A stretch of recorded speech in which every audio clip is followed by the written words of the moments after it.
અહેમદાબાદ મિત્ર ન્યૂઝમાં આપનું સ્વાગત છે। ગુજરાત પોલીસને લાંબા સમય બાદ નવા કાયમી પોલીસ મહાનિર્દેશક એટલે ડીજીપી મળ્યા છે। 1993 બેચના વરિષ્ઠ આઈપીએસ અધિકારી જીએસ મલિકે એટલે કે જ્ઞાનેન્દ્રસિંહ મલિક 8 જૂનને સોમવારે ગાંધીનગર સ્થિત પોલીસ ભવન ખાતે રાજ્યના પોલીસ વડા તરીકે સત્તાવાર રીતે ચાર્જ સંભાળી લીધો છે। તેઓ જ્યારે કાર્યભાર ગ્રહણ કરવા પહોંચ્યા ત્યારે ગુજરાત પોલીસના અનેક વરિષ્ઠ અધિકારીઓએ ઉપસ્થિત રહીને તેમનું ભવ્ય સ્વાગત કર્યું। આ પદભારની સાથે જીએસ મલિક પાસે અમદાવાદ શહેર પોલીસ કમિશનરનો ચાર્જ પણ યથાવત રહેશે। સોમવારે સવારે તેઓએ પહેલા અમદાવાદ કમિશનર કચેરી ખાતે ઉચ્ચ અધિકારીઓ સાથે મહત્વની બેઠક કરીને ત્યાંથી તેઓ ગાંધીનગર પોલીસ ભવન કચેરી જવા રવાના થયા। રાજ્યમાં જ્યાં સુધી નવા પોલીસ કમિશનરની સત્તાવાર નિમણૂક ન થાય ત્યાં સુધી ડીજીપી જીએસ મલિક પાસે જ અમદાવાદ શહેરનો આ એડિશનલ ચાર્જ રહેશે।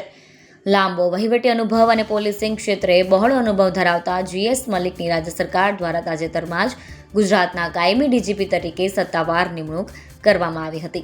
આ અગાઉ તેઓ કેન્દ્ર અને રાજ્ય સરકારના વિવિધ મહત્વપૂર્ણ અને વ્યૂહાત્મક હોદ્દાઓ પર પોતાની ફરજ બજાવી ચૂક્યા છે। પોલીસ બેડામાં તેમની ઓળખ એક કડક વહીવટીકર્તા, સચોટ આયોજન કરનાર અને કાયદો વ્યવસ્થાનું ચુસ્ત પાલન કરનારા શિસ્તબદ્ધ અધિકારી તરીકેની છે। વર્તમાન સમયમાં રાજ્યમાં વધી રહેલ સાયબર ગુનાઓ, સંગઠિત ગુનાખોરી અને આંતરિક સુરક્ષા જેવા વિવિધ મોટા પડકારો વચ્ચેના નવા ડીજીપી તરીકે જીએસ મલિકની આ નિમણૂક ખૂબ જ મહત્વપૂર્ણ માનવામાં આવી રહી છે। પદભાર સંભાળ્યા બાદ આગામી દિવસોમાં તેમના નેતૃત્વ હેઠળ ગુજરાત પોલીસ વધુ સ્માર્ટ, ટેકનોલોજી આધારિત અને જન કેન્દ્રિત પોલીસિંગ તરફ આગળ વધશે તેવી આશા ઉચ્ચ અધિકારીઓ અને નાગરિકો દ્વારા વ્યક્ત કરવામાં આવી છે। સરકારશ્રીનો આભાર માનું છું કે આવા એક મોસ્ટ ઇમ્પોર્ટન્ટ અસાઇનમેન્ટ જે પોલીસમાં કહેવાય છે, ડીજીપી તરીકે આપણે અહીંયા અપોઇન્ટ કર્યા માનનીય મુખ્યમંત્રીશ્રી અને માનનીય નાયબ મુખ્યમંત્રીશ્રીના। જે પોલીસની કામગીરી છે એ આપણે કહેવાય છે કે જે મુખ્ય કામગીરી આપણે જ્યારે ટ્રેનિંગમાં પણ શીખવી અને પછી પર પ્રિવેન્શન, ડિટેક્શન અને investigation of crime and maintenance of law and order, એટલે ગુનાને અટકાવવાનું, ગુનાને શોધવાનું, એની તપાસ બરાબર થાય અને લો એન્ડ ઓર્ડર બરાબર રહે, એ અમારી જે મેઇન પ્રાથમિકતા છે એને જ ગણીએ। આ સિવાય ઘણા બધા પડકારો છે આપણા પોલીસની સામે, ચાહે ડ્રગનું દૂષણ હોય કે સાયબર ક્રાઇમ હોય કે ટ્રાફિકની સમસ્યા, એ તમામ ઉપર પણ આપણું ધ્યાન રહેશે। ટેકનોલોજીનો આપણે બહુ વધારે ઉપયોગ કરવા માંગીએ। એમાં પણ જે સીસીટીવી છે એ કહી શકીએ કે આજકાલ મોસ્ટ ઇમ્પોર્ટન્ટ એને જ ગણાય।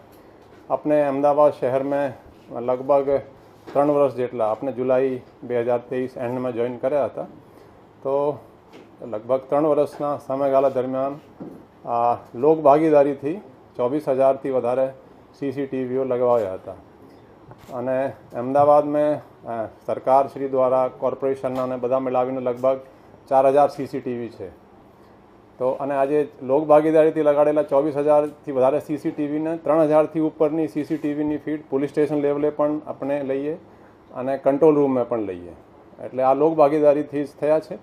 તો એ આપણે ફર્સ્ટ પ્રાયોરિટીમાં અમુકમાં જે અમુક પ્રાયોરિટીમાં આને પણ આપણે પૂરા સ્ટેટમાં જે અમુક સિટીઝ છે લોક ભાગીદારીથી વધારેમાં વધારે સીસીટીવી લગાય, એ આપણે પ્રાથમિકતા રહેશે।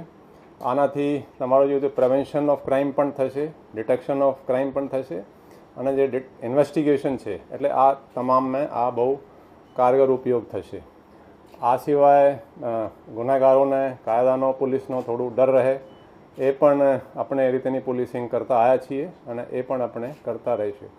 આ સિવાય જે પબ્લિક ગ્રીવાન્સ રિડ્રેસલ સિસ્ટમ છે, એટલે લોકોને પોલીસ સ્ટેશન તેમજ જિલ્લામાં જ એ લોકોનો જે કંઈ ન્યાય છે એ ત્યાં જ મળી જાય, એ લોકોને અહીંયા સચિવાલય સુધી કે ડીજી ઓફિસ સુધી કે ઉપરી અધિકારી સુધી નહીં આવવું પડે, એ રીતેની પણ આપણે એફર્ટ્સ કરીએ, વ્યવસ્થા ગોઠવીએ। આ આપણે અમુક પ્રાયોરિટી છે। ડ્રગના દૂષણ જે વધી રહ્યા છે એના માટે આપણે જેટલા એફર્ટ્સ છે, અમદાવાદમાં પણ ખાસા એફર્ટ્સ કર્યા છે, આખા સ્ટેટમાં એન્ટી નાર્કોટિક ટાસ્ક ફોર્સ પણ એના પણ પ્રોસેસ ચાલી રહ્યા છે, એ શરૂ થશે, તો એ ડ્રગ્સના આપણે ખાસ પ્રાયોરિટી આપવાના છીએ। આ સિવાય સાયબર ક્રાઇમ પણ એક મોટો પડકાર તરીકે ઊભો થઈ રહ્યો છે। અમદાવાદમાં અમને એમના કન્ટિન્યુઅસ ટ્રેનિંગના પણ સિસ્ટમ ગોઠવ્યા છે, ત્યાં સાયબર ક્રાઇમમાં ડિટેક્શનના માટે બરાબર ડિટેક્શન થાય, વધારેમાં વધારે ગુનાઓ પણ નોંધાય, એ પણ આપણે પ્રાયોરિટી છે। તો આ અમુક પ્રાયોરિટી છે। આ સિવાય એડમિનિસ્ટ્રેશન પણ ઇમ્પ્રૂવ થાય, જે બધા જ પ્રાયોરિટી છે ડીજી ઓફિસમાં ખાસ કરીને વહીવટ થોડું એડમિનિસ્ટ્રેશન બરાબર ચાલે એ પણ આપણે એક પ્રાયોરિટીમાં રહેશે. અહેમદાબાદ મિત્ર ન્યૂઝની યુટ્યુબ ચેનલને સબસ્ક્રાઇબ કરો અને બેલ આઇકોન જરૂરથી દબાવો, જેથી દરેક મહત્ત્વના વિડીયોની નોટિફિકેશન તમને મળતી રહે.